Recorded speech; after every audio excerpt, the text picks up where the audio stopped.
Hey there, movie fans. Welcome back to Colliders for your consideration. Our weekly award season show. We've been doing this for 5.5, 6 months.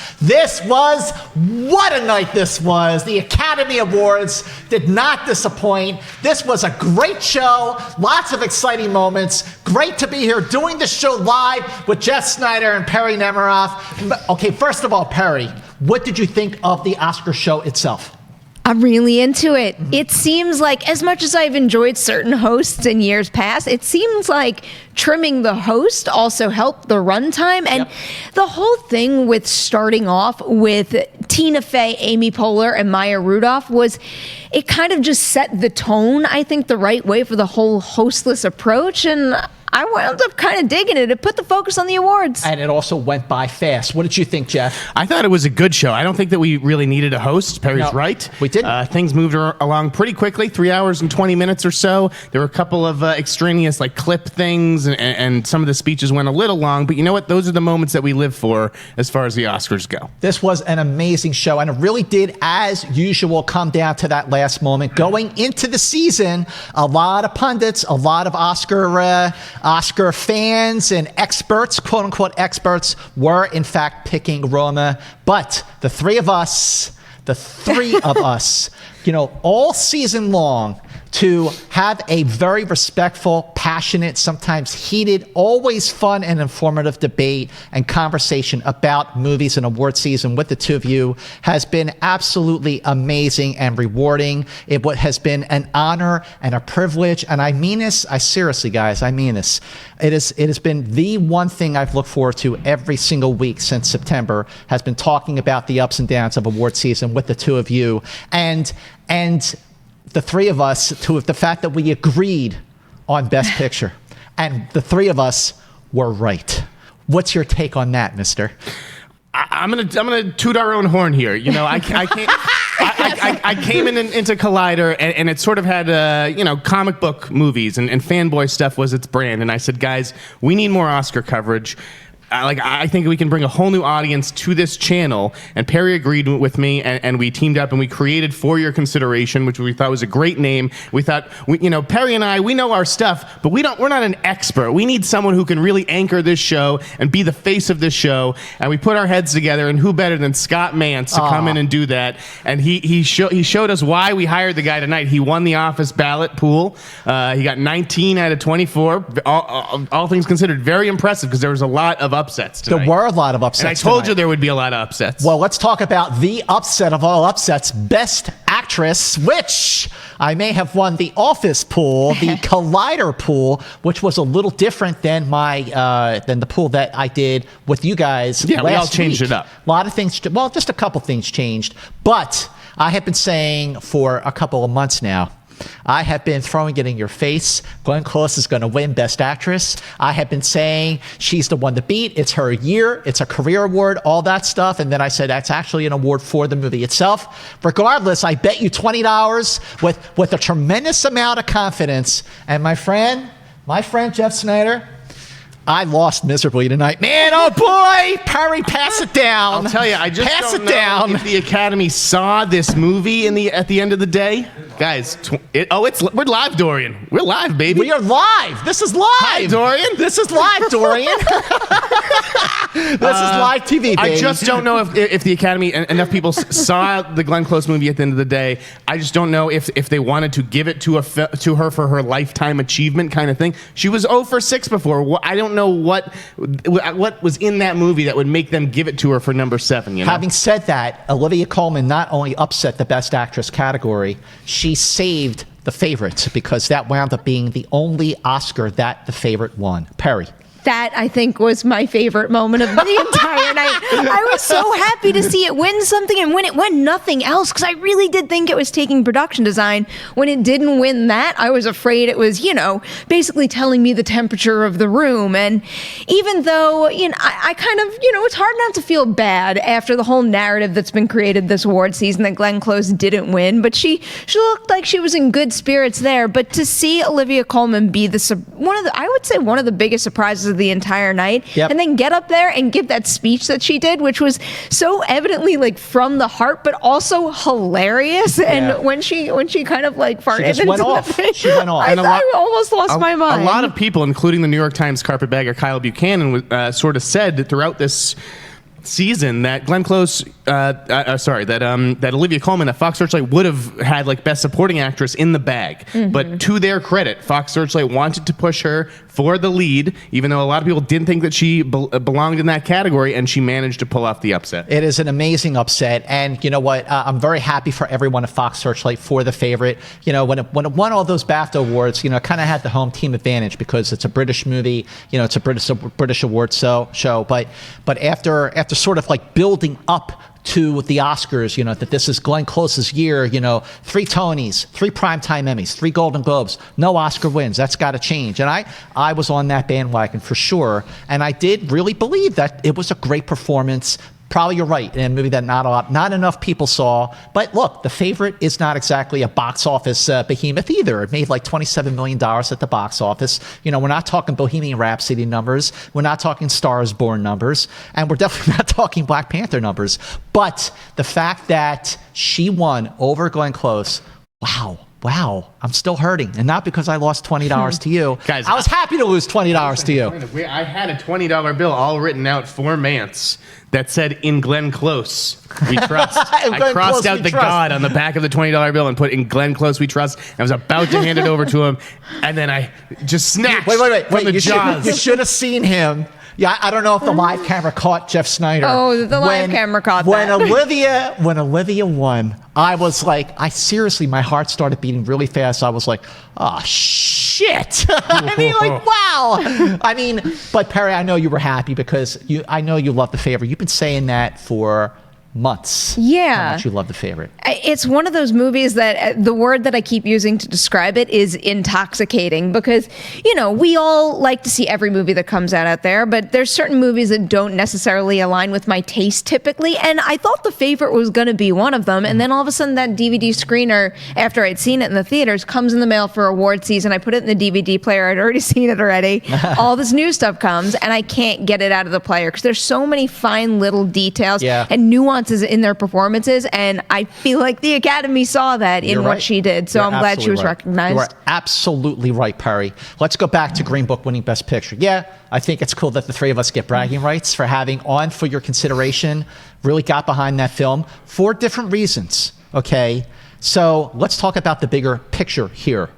Why did Green Book win over Roma? Preferential ballot system. The preferential. I really do think that what wound up happening is that many more probably had Roma maybe at 1, but I believe you need to get 50.1% to actually take the win. And when you start to go down to, I think that 2, 3, and 4 spot, which could come in handy with this count, I just have a feeling that like 5 and up was more Green Book than it was Roma, and that's what happens. Jeff.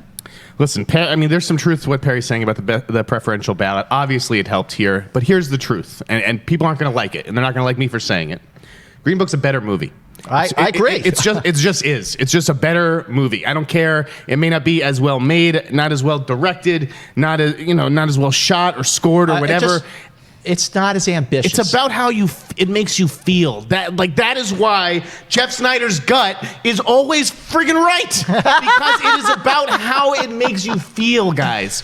Like Green Book, as soon as I saw it at Toronto and where it ended up winning the audience award, I was like, this is Best Picture. I took my brothers to see it. I dragged them to see it over Thanksgiving. They loved it. And as soon as I saw their reaction, I was like, this is going to click with everybody. I agree with you. To be fair, it is a feeling, but the thing is that was the feeling you had with that movie, and someone else might have had an equivalent feeling with something like Aroma. So it is a matter of taste to a degree, but I think the fact that Green Book plays as more of a crowd pleaser is what made everybody have that one stuck in their mind throughout the whole season. I agree with you about the preferential balloting. I agree with you that Green Book is just a better movie. I've been singing its praises since TIFF, but especially since it came out on November 16th in LA and New York, and then November 21st, my birthday, throughout the rest of the country. But I put it this way. I admire Roma. It is an ambitious film. It's a bold film. It is a challenging film. It is a beautifully made film. It's poetic. It's gorgeously shot, winning cinematography, which it deserved to win. But it is not a movie I'm going to watch over and over. I've seen Green Book at least 5 times, probably 6. I've lost count. If you put the Blu-ray in front of me right now, because it is coming out on Blu-ray any day, as it should, I would watch that in a heartbeat. People say, oh, well, it's not, it's just a pretty straightforward movie. But see, that's the point. It is a straightforward movie. It is so straightforward, it's refreshing. It just tells the story. And you know what? I do think, and I started to wrap my head around it this week, that in addition to your point, Perry, about the preferential balloting, in addition to your point, Jeff, that it's just a great movie, I do think that the Academy, the 7,902 voting members of the Academy, they make movies for the big screen, looked at Netflix and said, wait just a minute here.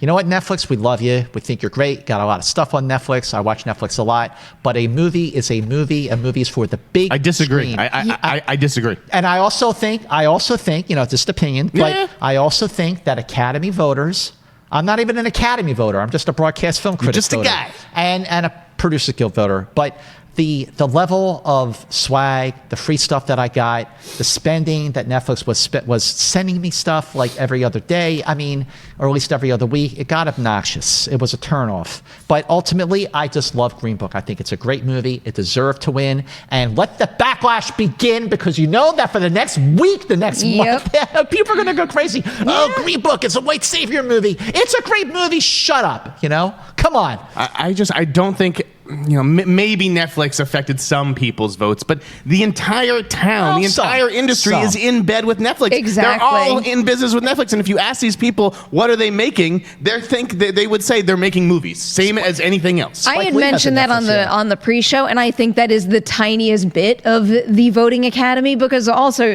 not just in bed, but this company is giving so many people out there more creative opportunities than they would have had if Netflix wasn't around and thriving. And I feel like that thought about putting it down simply because Netflix is taking away from the potential of the theatrical experience going forward, I don't think that would have been enough to tip the scale. I think that I agree. It's not the reason, but I think there's a few reasons. There are a few reasons. Do I think that some voters might have been turned off by that? Do I think that some voters might be taking a stand? Wait a minute.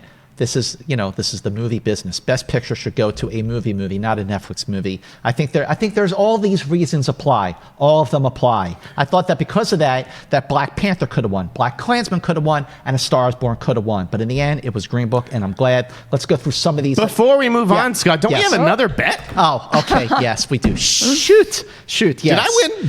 Both of bets? You won both of those. Yep. Okay. I'm going to be a classy winner. I'll be a humble guy. I did not see this coming. Ladies and gentlemen, if you would have told me 2 months ago that I was going to lose 2 bets to Jeff Snyder, I would never have believed it. But here we are, and tonight, February 24th, 2019, Perry, what happened here? How did I lose 2 bets to Jeff Snyder? How did this happen? How? Forget about the backlash or the changes in the movie system or all this. Right. Here's your $20. Thank you very much. All right, thank you. We can move on. No, we can move on. It's done. All right. Let's go through these other categories real fast. Best Supporting Actor, Mahershala Ali. Best Makeup and Hairstyling, Vice. Costume Design, Black Panther. Documentary Feature, Free Solo. Best Editing went to Bohemian. Sound Editing. Are we going to talk about these? You're just listing off winners here. Well, yeah, we're just listing. I'll get to the ones that are worth talking about. Sound Mixing and Sound Editing, Bohemian Rhapsody. Production Design. That was a surprise there. And it looked like there was really going to be a big push behind Black Panther here. That's exactly what I thought when that happened. And I thought that basically my chances of the favorite winning something went out the window with that award as well. But the second it won, Black Panther won both costume and production design, I started to think, maybe the Academy is even more strongly behind this movie than I thought. And I really did think that come Best Picture time, there was a chance we were going to hear Black Panther. Yeah, I did too. And I don't think I I would have minded. I would have been okay with it, but not because the three of us bet on Green Book or picked it. But Jeff, what do you think about Black Panther winning over the favorite for production design? I mean, it really showed that the Academy felt like they did a great job creating the world of Wakanda. You have multiple generations of people going around saying Wakanda forever and all that stuff, and that's because of the world that the production designers helped Ryan Coogler create. So hats off to Black Panther. I rewatching Black Panther last week, and really taking it in with a fresh perspective because I hadn't seen it in a while, and it's winning production design and costume design. And what they did with Black Panther, they created Wakanda in much the same way that Peter Jackson created Middle Earth for the Lord of the Rings movies. It's a very fair comparison between those two, although Black Panther was one movie and Lord of the Rings was three. Let's move on. Wait, really quick, I just wanted to say I think it was the production designer on Black Panther gave my favorite speech of the night. Hannah Beachler. I didn't want to forget her name, but that was such a beautiful speech, and the way she spoke about Ryan Coogler, it just kind of really encourages me that there are directors out there that are just fostering so many different people and as department heads on their movies. Just something about what she was saying, I could kind of feel his leadership and support, and I appreciated that. Absolutely. Best actress in a supporting role, well, Regina King did not disappoint. Animated short film, Bow. Animated feature, Go. Spider-Man Into the Spider-Verse. Visual effects. We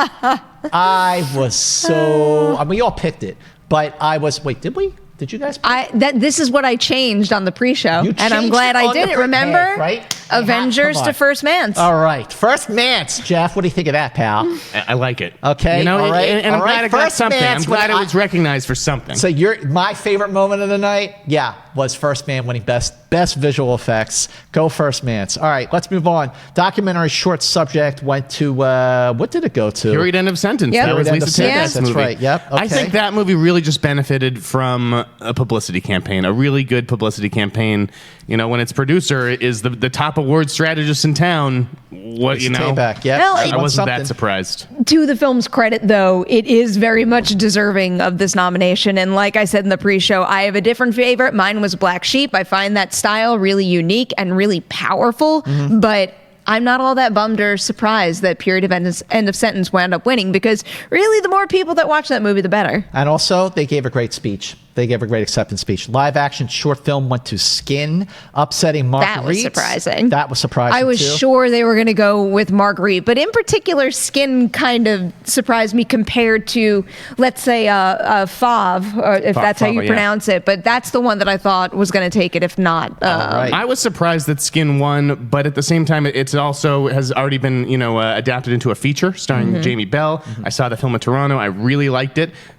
So I'm not surprised the Academy gave awarded the short film with an Oscar. But that was my old roommate's cousin, Jamie Ray Newman, who won that Oscar. I was wondering because I heard your reaction. Best I was adapted very surprised. screenplay. Congrats Best to her. adapted screenplay to Black Klansman. We all saw that coming. That was a great moment too. Like to have Spike Lee go up there because Samuel L. Jackson called him up. That moment just was one of the best. And that was awesome. It was great to see Sam Jackson hand him his Oscar. But at the same time, and I know this was all about Spike, and that the film probably won because Spike's name was on the ballot. These guys, Charlie and David, didn't even get a chance to speak. Right. They found this story, they wrote this screenplay, and then Spike Lee and Kevin Wilmot came in and did their rewrite. So it's like they definitely did the majority of the work here, and I wish that they got a little bit more credit. But hey, now they have an Oscar. Now they have an Oscar. All right, original screenplay. Now this went to Green Book, and I was going back and forth for a while, and I really felt like, well, they got to give the favorites something. And I thought it would go to original screenplay, and it went to Green Book. Perry, what do you think? Well, I thought that maybe the favorite had a chance here, but a little less so. The one that I kept keeping an eye out for was Can You Ever Forgive Me? I thought that one was going to sneak its way in, especially because, in a year where we have no female directors in the running for something like that, seeing Nicole Holofcener's name next to that script, I thought that might get a little bit of a boost. And also, it's a movie that, yes, got a whole bunch of nominations, but no wins. I feel like Nobody was talking about it nearly as much as they should have been. So I was a little bummed, and also because when it does come to Green Book, I am a fan of the movie as well, and I am happy to see it take certain honors, but this wasn't the one that I really thought it deserved. Yeah. I thought for sure that, going into the weekend that the favorite was going to take it. Jeff, what do you think? I was a little surprised by this one, but I don't know. Like, again, I think that the right film won. Yeah, I agree. I do agree. What else can you say? Cinematography, Roma. Everyone saw that. Oh, original score. That was a surprise. What happened? Well, I mean, if Beale Street could talk, like, look, freaking Black Panther made $1.34 billion worldwide. It's a great score. It's not the usual.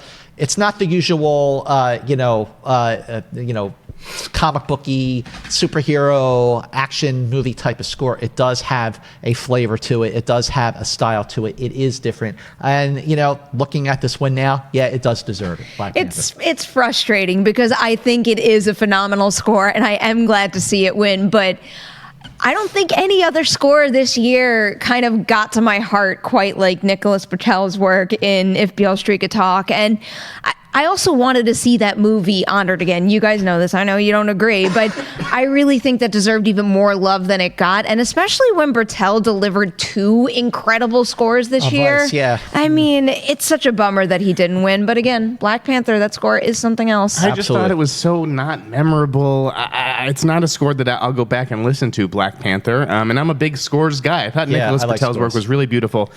I don't mean to take anything away from Black Panther. I know that movie and that score meant a lot to a lot of people, but come on here.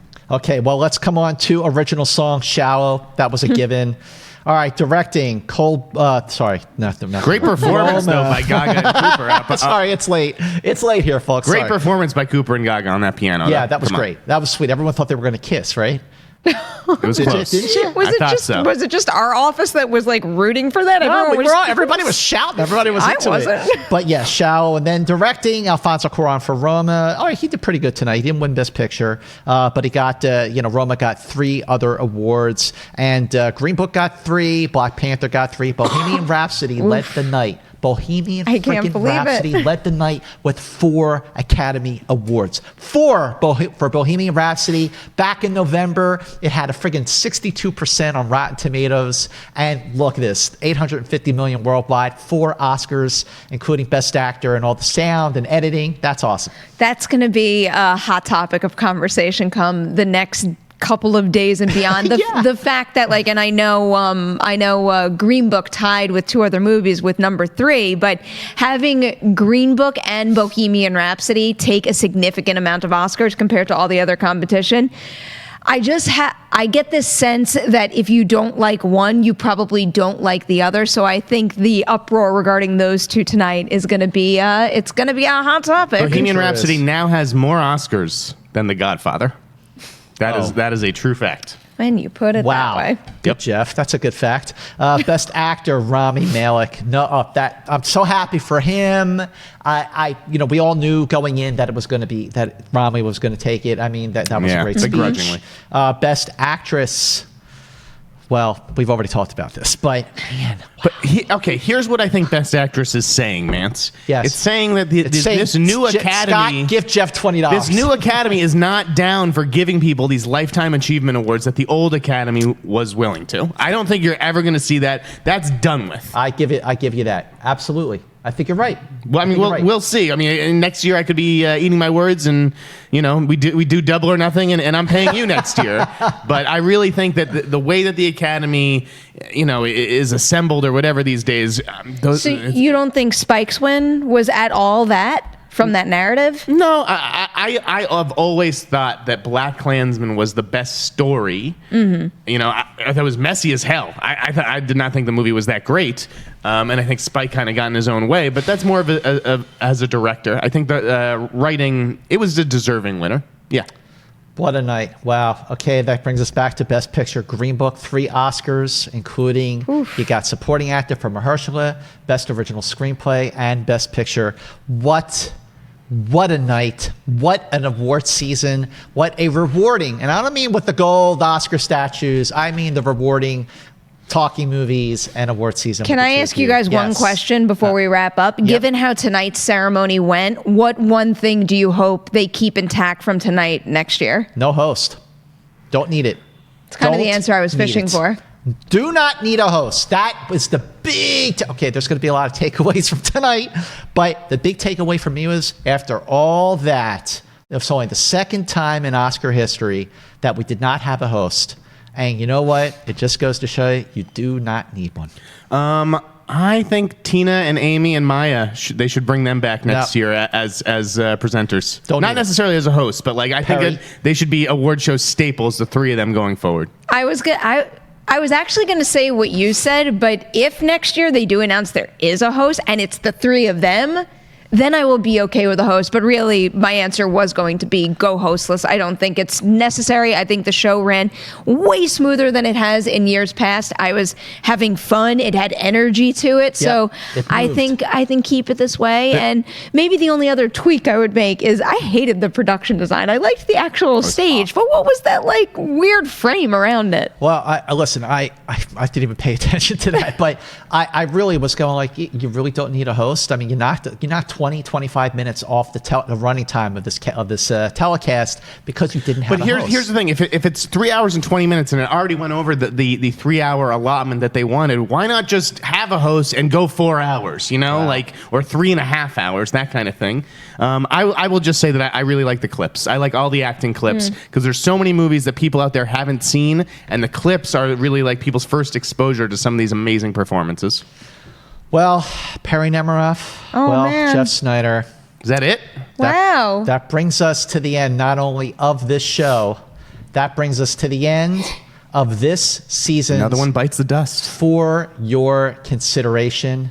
No matter what happens going forward, we will always have Collider FYC. I'm proud of this. You know, I think that the Yeah. fans responded to it. They love to hate me in the YouTube comment section when I don't cream over their comic book movies. But I like talking about prestige pictures and awards titles. I particularly like talking about them with these two people right here. And so thank you guys for tuning into the show and giving us enough numbers to actually justify continue doing the show, because there was a time when we almost had to cut it short.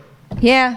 I mean, Remember those days? I definitely have to echo all of that because it's really been something else the whole run of this show, watching our audience build and watching the familiar faces come back. We do look at the comments, and I will say that for this show in particular, the amount of comments that are engaging with the content is so encouraging, and it just tells me that you guys out there really have this same passion and you want to use this night to celebrate the movies that you love so much right along with us.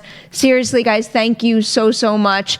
As a host, as a panelist here, and just a whole support system, you guys have made this such a breeze to produce, so thank you. And Adam back there too, who Adam! kind of Woo-hoo! deals with this chaos on a weekly basis. All right, we have Cody tonight. You're but okay too, Cody. Well, Adam, Cody, the entire production team, thank you guys so much for just rolling with it every single show. And to Mark even when we- Fernandez for sticking with this. Yes, absolutely. And advertisers, echo take that. out some ads next year because we're influential now. All right. Just want to say on that note, first of all, there is no other award show like Collider FIC for your consideration. Sure, you have really great writers, really great journalists writing about award season at the trades. Uh-oh. We're in here too. It's all good. We can keep rolling with it. Yeah? yeah, go for it. Okay, just to talk about like the pundits at like the Hollywood Reporter, at Deadline, at Variety, at Collider, head over to and read Adam Chitwood and Matt Goldberg's coverage of tonight. Absolutely. Yeah. But this was a show. This was a video presentation that we put our hearts and souls into. And thank you for believing in me to host this thing. And we really hope you'll come back come September after Toronto, and Telluride will be back with another season of Colliders for your consideration. In the meantime, don't get let us fired. know what you think of tonight's show. Let us know what you think of the winners. Comment below. Make sure you share this post-Oscar show with everyone. Retweet it, share it. Make sure you review our podcast on Podcast One. Hit Jeff Snyder up at The InSnyder. Hit Perry Nemiroff at P Nemiroff on Twitter, and hit me up on Twitter at Movie Mantz. And thank you to everyone watching. We'll be back this fall with Collider FYC. Until then, Well, FY, See you later.